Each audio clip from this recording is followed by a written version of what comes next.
Tonight on CTV News, a promise from the Premier. I am committing on the record that we will use any tools available to ensure that all questions are answered about this tragedy. The pledge to get answers on the Tumbler Ridge mass shooting as we learn new information about the shooter's online activity.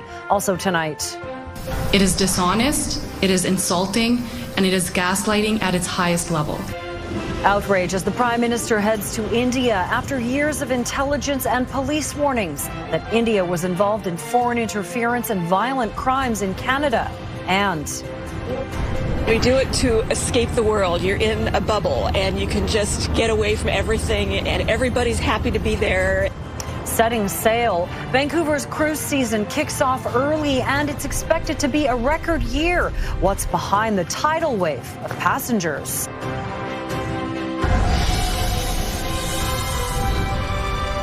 This is CTV News with Nafisa Kareem.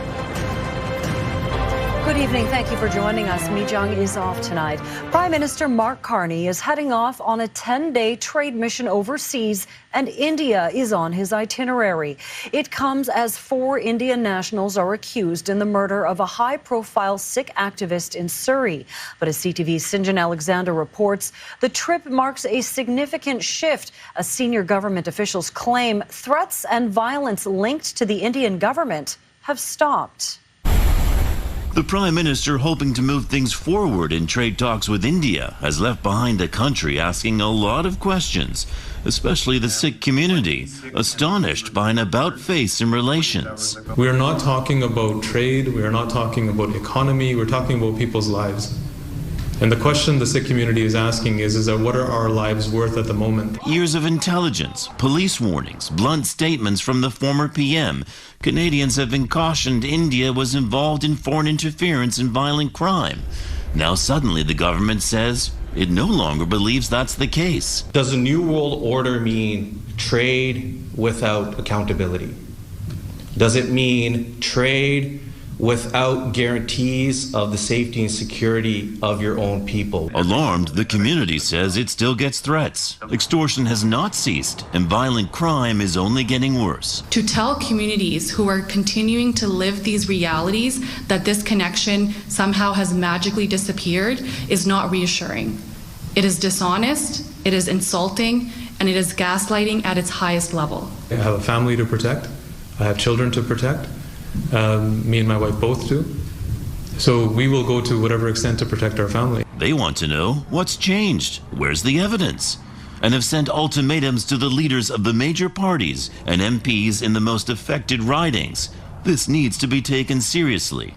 Already a Liberal MP agrees the shift in policy does not add up. It contradicts with the assessments of Canada National Security and Law Enforcement Agency, including NSIA, the RCMP. In the midst of all this violence that's happening now, I don't see how you can make that without actually just thinking that basically, the Sikh community are idiots that are just going to go quiet. Government officials have not offered specifics, only that if they believed there was still a threat to Canada, they wouldn't be going to India.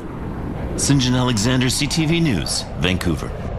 The Vancouver Police Department and the city are going ahead with the creation of a designated training facility without provincial approval.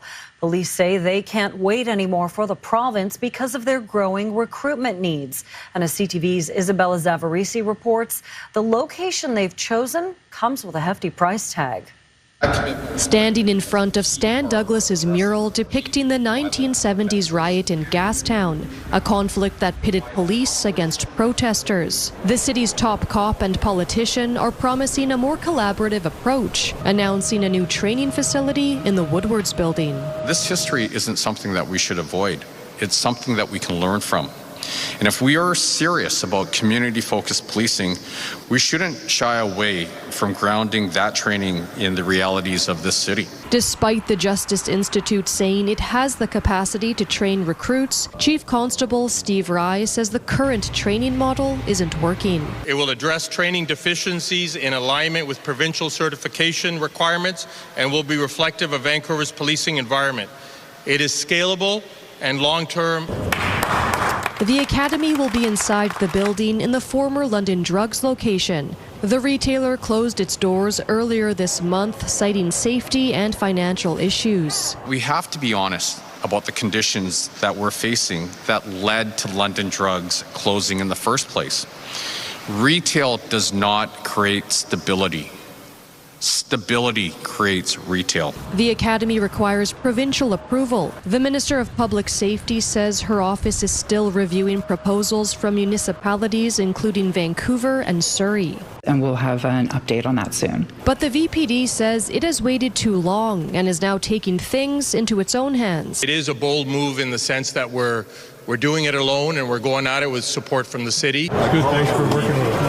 Developer Westbank owns the Woodwards building, and its founder Ian Gillespie was at the announcement. Sources tell CTV News the mayor's chief of staff, Trevor Ford, told stakeholders that Westbank could face foreclosure if the space wasn't tenanted.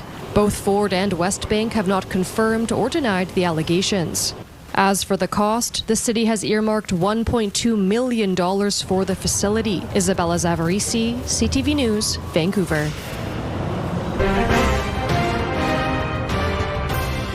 Breaking news, it's taken nearly 20 years, but a new school in Olympic Village has finally been approved. CTV's Lauren Pullen is following this in the Breaking News Center. Lauren, the city has now given the green light. Nafisa, there have been a lot of hurdles to get here, but this rezoning application was the last big approval needed for that long-awaited elementary school, which was deemed a top priority for the Vancouver School District back in 2006. The approved rezoning plan includes increasing the building's height to construct a 4-story elementary school. It will have space for 630 kids and include a rooftop play area and a child care center. Council has also directed that Hinge Park, right beside the future school site, remain a public natural green space. Construction is set to start next year with the goal of having that school finished in time for the 2029 school year. Nafisa. Thank you, Lauren. Police in Port Moody are asking for help identifying a driver involved in a hit and run. Police releasing dashcam video of the crash that happened just after 8 a.m. Friday, January 30th. A white van can be seen hitting a white Subaru from behind in the 100 block of Ioko Road. Police say that van drove west on Cap Road, leaving behind a trail of fluids. The Subaru was significantly damaged, though the driver suffered only minor injuries. Dream come true. A BC teenager is cured of a rare genetic disease through a clinical trial using groundbreaking new gene editing therapy. That story in a moment, but first, a look at a cloudy shot from the restaurant. You can see a little puff of blue sky through the end there. Yeah, we had some nice colors for a sunset that just happened at 5:53, so a few minutes ago, and we're seeing mostly cloudy conditions out there, and that's what we saw all day long. Here's a look at temperatures across the lower mainland. We are dotted with 9s and 10s pretty much across the board, which is pretty mild. Heading through the overnight hours, a few clouds dropping down to 6, but it will be windy, especially near the water, with winds gusting to 50 kilometers an hour. Into tomorrow, we'll see overcast conditions once again, 9 degrees, and still unsettled, especially for the northeast corner of Metro Vancouver and the Fraser Valley, with a few sprinkles. CTV Weather brought to you by Expedia Cruises, customizing dream vacations with unbelievable value. Call or learn more at expediacruises.ca. And it clears up quite nicely just in time for the weekend. I've got those details coming up. All right, love to hear it. Thanks, Anne. You're welcome. New details tonight in the death of Miles Gray, including testimony about his past use of illegal steroids. Both Gray's family doctor and an attending officer took the stand today at the public hearing, which is examining whether any of the 7 officers involved bear responsibility for his death. CTV's Kevin Chirac has more, and a warning: the details in this story are disturbing. Newly released photos show the Burnaby backyard where Miles Gray died after a violent struggle with several Vancouver police officers in 2015. Police had been responding to a disturbance call involving a man in mental distress. Constable Chris Bowater testified today, describing what he saw when he arrived and found Constable Corey Folkestead. Tears were coming from his eyes, and he appeared to have the inability to focus. Bowater also recalled Constable Hardeep Sahota appearing shaken. She appeared to be tearing up. I asked her if she was okay, at which time she replied no. Sahota and Folkestad are among 7 officers accused of using unnecessary force. Gray suffered extensive injuries, including bleeding on the brain, a fractured eye socket and larynx, a broken nose, and hemorrhaging of his testicles. Pictures of the officers' injuries were also released this week. Gray's family doctor also testified today, saying Gray had been injecting non-prescribed testosterone, about 120 milligrams a week, purchased on the black market. The doctor said steroid use could aggravate his bipolar disorder and increase risks like clotting and high blood pressure. At a 2023 coroner's inquest, police testified that the 33-year-old bodybuilder showed, quote, superhuman strength. Evidence showed he was handcuffed and his legs were bound, but officers said they still struggled to subdue him. Well, there's a limit to how strong you can be when you're only 190 pounds. And you've got, 800 pounds of police officers restraining you. Right? I mean, there's only so much you can do. A toxicology report showed no signs of steroids in Gray's system. The point of the public hearing is to determine whether any of the 7 officers used unnecessary force or failed to document the incident as required. Each officer faces potential discipline, up to and including dismissal from the force. All 7 officers have denied any wrongdoing. The hearing is expected to continue for several more weeks. Kevin Chirac, CTV News, Vancouver. The tragic events in Tumbler Ridge dominated the agenda at the legislature in Victoria today, with calls for a public inquiry and commitments from the Premier to find answers. It comes as we learn new details about the mass shooter's online behavior, and OpenAI announces new safety measures. CTV's Rob Buffum has the story.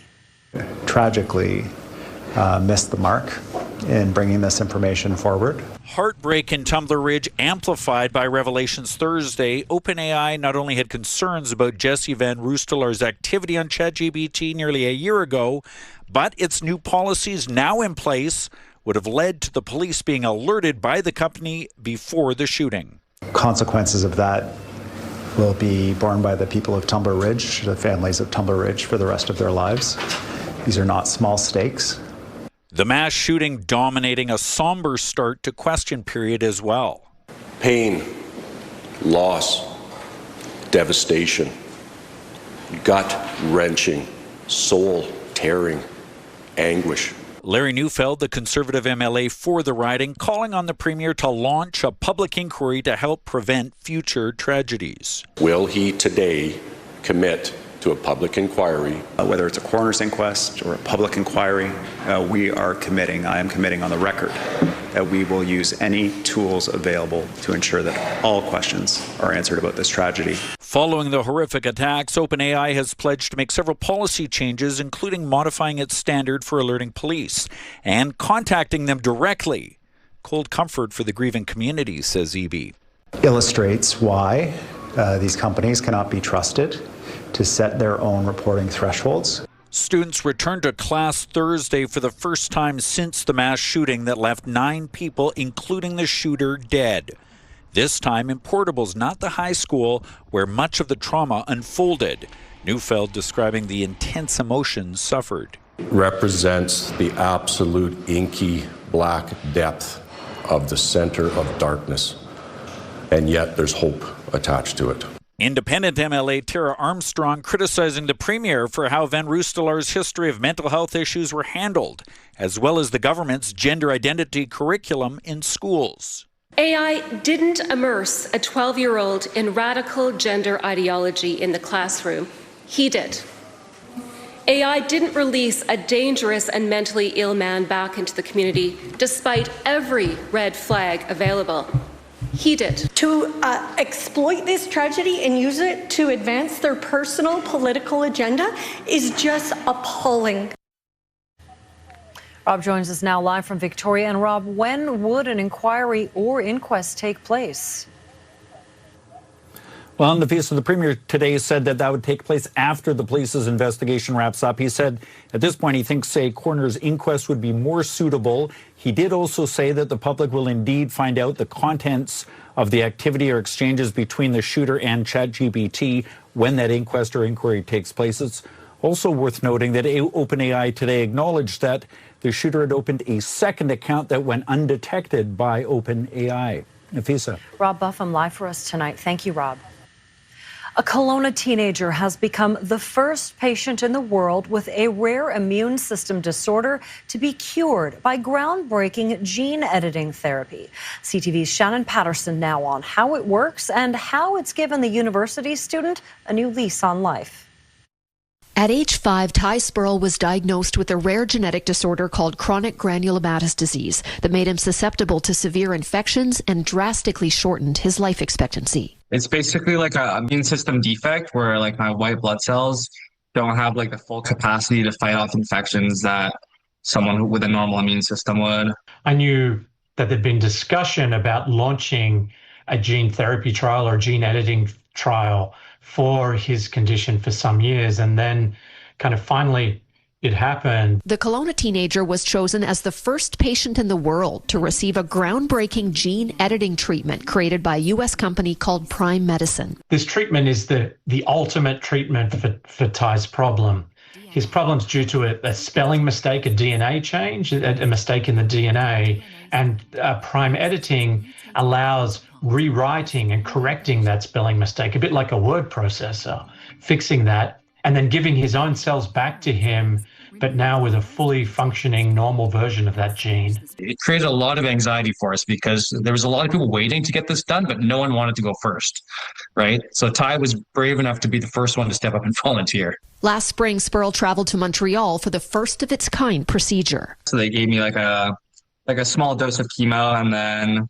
basically put the stem cells in me and then stimulated my bone marrow to grow back my cells. Within weeks, the Spurl family received the incredible results. Ty got the news that he was cured of this lifelong disease. His mom broke down into tears. We broke down into tears. This is a delight. This is a miracle. You know, this is the dream that we have. For the now 19-year-old university student, it's the promise of a full, healthy life he never imagined was possible. It feels great. I'm excited to not get a life-threatening infection out of nowhere. There are many thousands of genetic diseases that affect humans, and so it's really a paradigm shift in how we might start treating those. Other patients with chronic granulomatous are now receiving this gene editing treatment, but Ty Spurl can always say he was first. It's just kind of insane to be a part of history. Shannon Patterson, CTV News.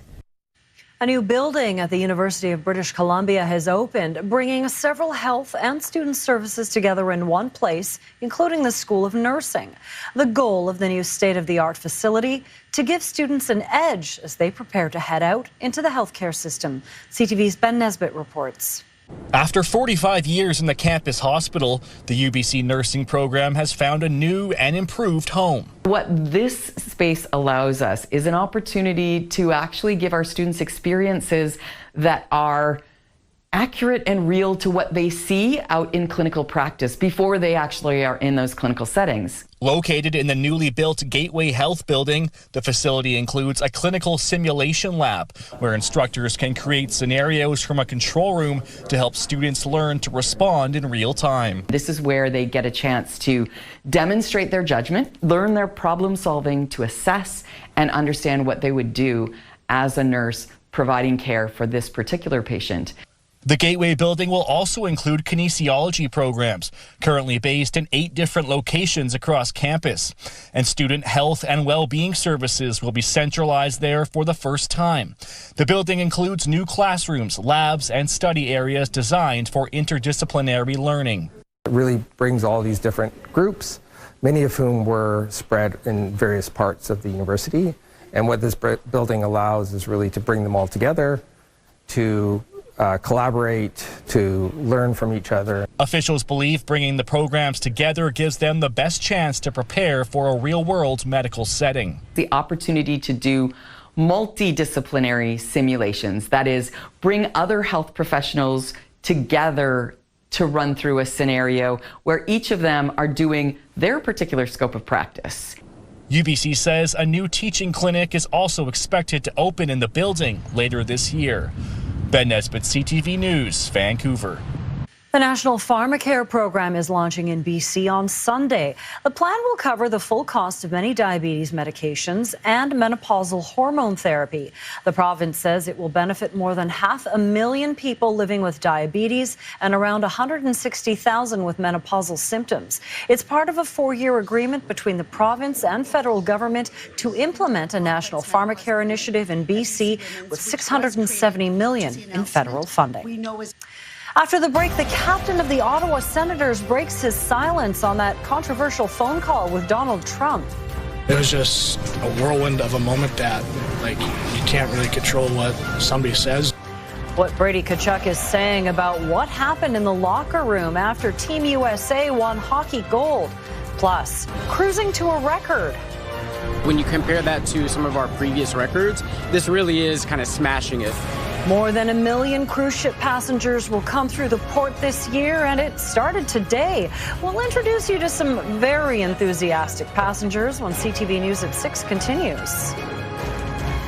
After their Olympic gold medal celebration tour, Ottawa Senators Brady Tkachuk and Jake Sanderson are facing questions over the political fallout of the win.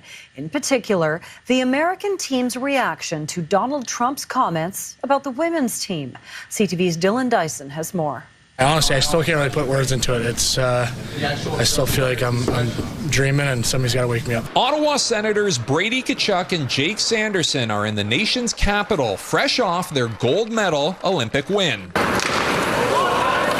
But it's an off-ice controversy in the spotlight as members of the U.S. men's hockey team face questions about a locker room phone call with President Donald Trump. I must tell you, we're going to have to bring the women's team. You do know that. I do believe I probably would be impeached. That video sparking swift backlash after Trump joked about having to invite the gold medal winning women's hockey team to the State of the Union address, and many of the players laughed. It was just a whirlwind of a moment that, you can't really control what somebody says, and it just, I guess, caught off guard a little bit, but when you're talking to the president 10 minutes after you just achieve your dream. Looking back at it now, I think it was a mistake, but I think things got blown out of proportion a little bit. We have nothing but the utmost respect for the women. The Senators captain also asked about this comment made during the phone call with Trump. Who's the Northern Border? I've been seeing stuff that people think it's me, but if you watch the video, that's not my voice and something that I never say. Team USA women's captain Hillary Knight also addressing the comments made by Trump. I just thought the joke was distasteful and unfortunate, and now I have to sort of sit, and anybody has to sit in front of you and explain someone else's behavior. It's not my responsibility. Her Olympic teammate Gwyneth Phillips, also back on the ice with the Ottawa Charge Thursday, says she agrees with Knight's comments. I think they speak for the team, and I think it's putting a lot of eyes on hockey, which I think is great, but we want the right attention. The Senators now hoping to put the controversy behind them and work towards a playoff push. We don't talk a lot of politics within our locker room. Obviously the players will, but I know our two players, know them well. Know how much they love it in Canada. They love playing here. We're not even through February yet, and Vancouver's cruise ship season has already set sail. The first ship docked at Canada Place this morning, bringing with it what's expected to be a record cruise season. Here's CTV's Yasmin Gandam. The Disney Wonder behind me, the first ship of the season, as a record 1.4 million passengers is expected to inject $1 billion into the economy. When we're seeing, some of the issues that we're seeing geopolitically at the moment, the economic impact of Vancouver's cruise sector across all of Canada is really important to note. The industry plays a big part in keeping BC afloat. The visit marks the start of a nearly 360 cruise calls expected in Vancouver this year, the highest in years. The busy cruise season will also help generate thousands of jobs. It supports around 17,000 jobs across all of Canada. So again, really significant when it comes to actually the support that we're providing when it comes to the economy. This as excited passengers set sail on the first ship of the season. We're coming from the States and from Ohio. We had a foot of snow.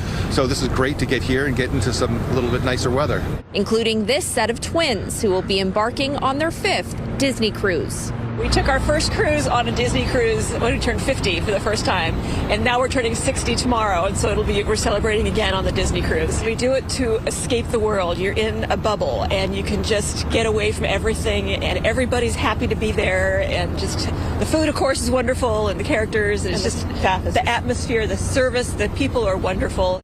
The busy cruise season is setting the stage for a busy summer as Vancouver welcomes the FIFA World Cup. The advice for passengers heading here is to book ahead as it's expected to be a busy one. Yasmin Gandham, CTV News, Vancouver. Still ahead, a Canadian locked away for months in an ICE detention center. None of it's been enjoyable. The separation from my family has been miserable. His interview from that detention center, why he was flagged and how his family is fighting for his release. Officials in Cuba say a speedboat that entered its waters yesterday was part of an attempted armed infiltration by expats living in the United States. The country claims those on board the vessel from Florida had assault rifles, Molotov cocktails, and other weapons, and its forces returned fire. 4 people on the speedboat were killed and 6 were sent to hospital.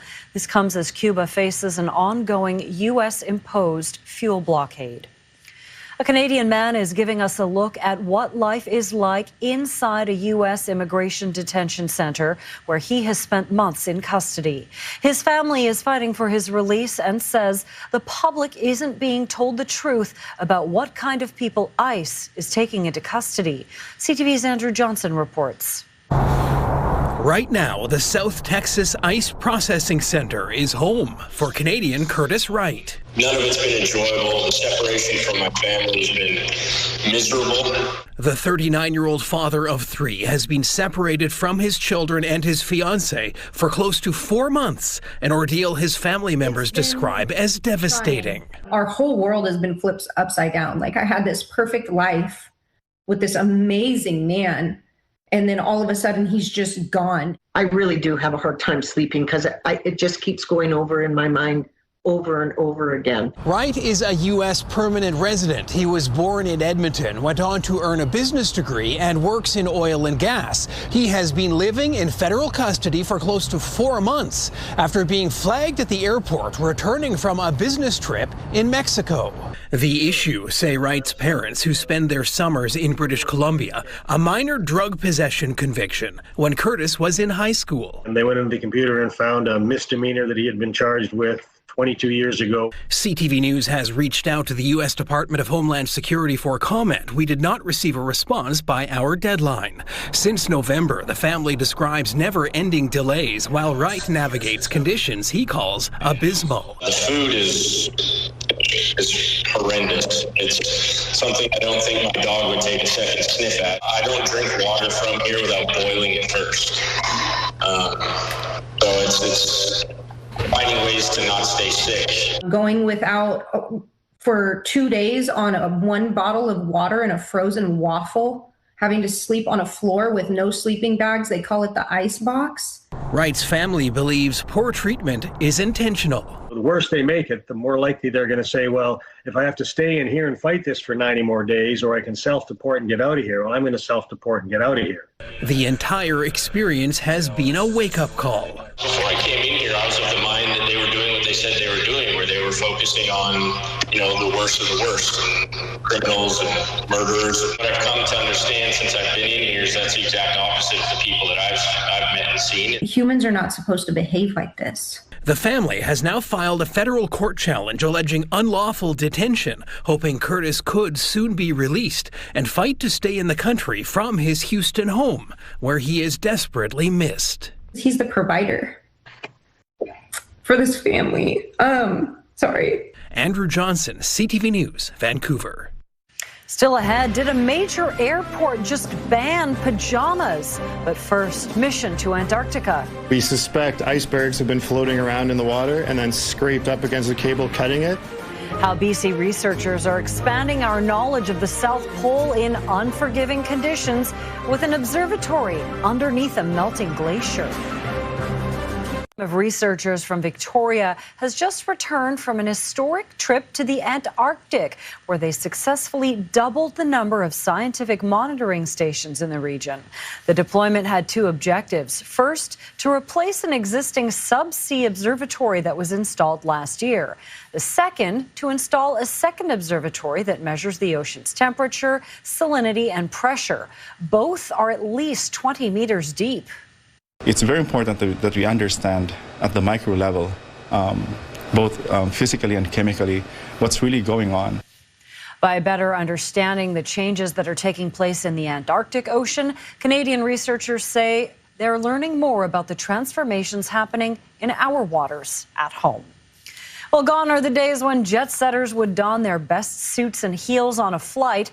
One airport in the U.S. is calling out travelers who take dressing down a little too far. Tampa Airport released a PSA on social media today, taking aim at some of the worst fashion offenders. The Florida Travel Hub says they are banning pajamas, adding, "We've had enough, we've seen enough." The airport's crusade against daytime sleepwear comes after a previous offensive against Crocs. They encourage travelers to have difficult conversations with loved ones, saying, "The madness stops today, the movement starts now." Now, let's just check in with our resident jet setter, Ann Lou. This doesn't apply to you because we all know you have your own plane. Yes, exactly. But for those who are traveling, they've paid enough. Yeah. They can wear whatever they want. I reserve the right to wear my loungewear. Yes, and Crocs are super comfortable. So I guess a lot of people won't be flying through Tampa.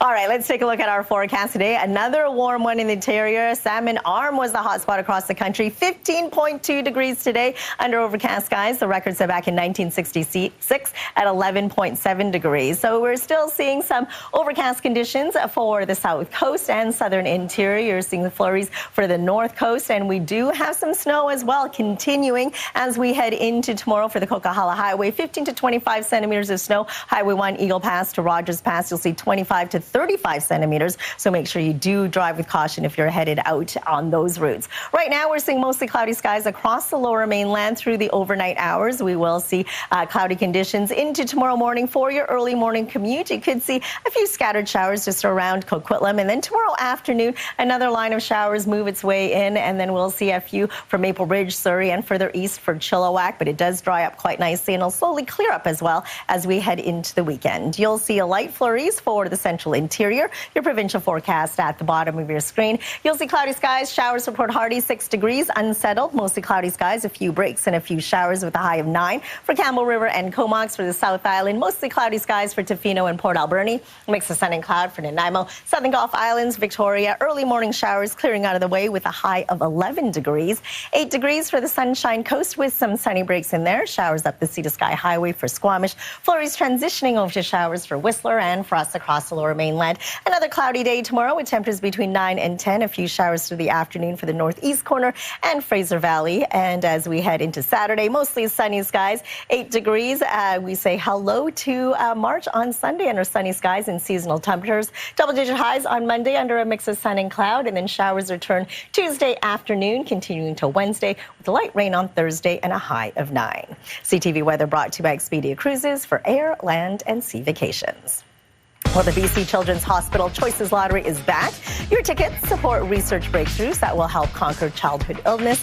Check out these family bonus prizes worth over $50,000. Choose from a $25,000 luxury trip plus $5,000 cash, or a $30,000 gift card from Midland Appliance or Gas and Groceries for a year, or choose $25,000 cash plus 5 winners of $4,000 in groceries or travel, or $3,000 cash. Family's bonus deadline is midnight Friday. Good luck to everyone, all for a great cause. Yeah, it's coming up. That's tomorrow. Right. Thanks, Sam. You're welcome.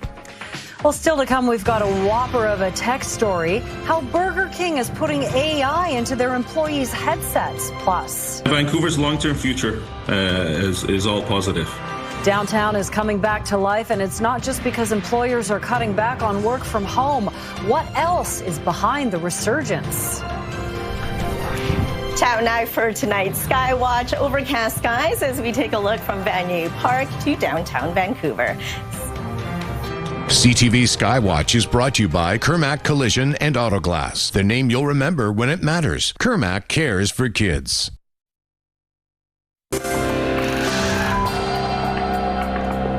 Taking a look at today's markets, the Canadian dollar was down marginally, still trading for 73 cents against the American dollar. Oil down 21 cents, closing the day at $65.21 U.S. a barrel. Gold dropped $32. The TSX and the Dow Jones both made gains. The TSX finished the day 374 points higher, while the Dow Jones was up 17 points. The days of working from home are coming to an end for many. Office buildings are going to get even more busy, and a new report is shedding light on what it means specifically for downtown Vancouver. Here's CTV's Craig Krause. What was once deserted during the pandemic years, Vancouver's downtown core has regained life, a shift that might be due to the recent push to have employees return to the office. Vancouver's long-term future is all positive. A new Royal LePage report found commercial real estate activity is expected to pick up this year as more and more companies require staff to be present in person. As of right now, Vancouver is sitting at a 3.6% vacancy rate, the third highest in the country, behind Calgary and Montreal. But according to the report, Vancouver's vacancy rate is likely to drop further, with companies investing in the city. If you follow what the bigger companies are doing, they trust the future. This is for many an opportunity to buy at prices that weren't ever available before. But how do employees feel about it? I find hybrid work's great. It benefits downtown, and I can meaningfully contribute to the suburb where I live. When I've been working from home, I tend to work longer hours. I tend to work through lunch. I don't take the hour and a half, an hour break at lunch. People aren't coming to your cube and socializing with you for 15 minutes here and there. Regardless, companies appear to be following the federal government and its back-to-work mandate. But one urban economics and real estate expert says artificial intelligence could pose another challenge. You would think back to work would be helpful. In the intermediate run, I'm a little concerned about AI. People say another couple of years and a lot of jobs are going to get displaced, so we'll see how that goes. An uncertain future as markets and employees are now forced to adjust. Craig Krause, CTV News, Vancouver. Workers at some Burger King locations in Canada will start to get some additional training from artificial intelligence. The owner of the fast food chain says it's aiming to utilize its AI tool named Patty in Canada later this year. Patty is a voice-based program that employees hear through their headsets, coaching them on how to make orders and achieve sales goals. The tool, which is powered by OpenAI, is already being piloted at 500 BK locations in the U.S. After the break, he is a man on a mission. We'll show you why a BC man is trying to become the first person to rollerblade around the world. You could say there's quite a buzz around him. Plus, Viking Quest. Adam finds out the connection between larger-than-life paintings and dogs in need of rescue. Next on the Swatsky Signoff. Right now, here's Carrie with a preview of Your Morning Vancouver. Friday on Your Morning Vancouver, the latest on Mark Carney's trade mission overseas. Also, the rise in distraction thefts, the warnings from Vancouver police, and how to stop them. Plus, can you believe Nat Bailey Stadium is turning 75? How the Canadians are set to host a season-long celebration. And a preview of Vancouver Cocktail Week. We'll see you in the morning.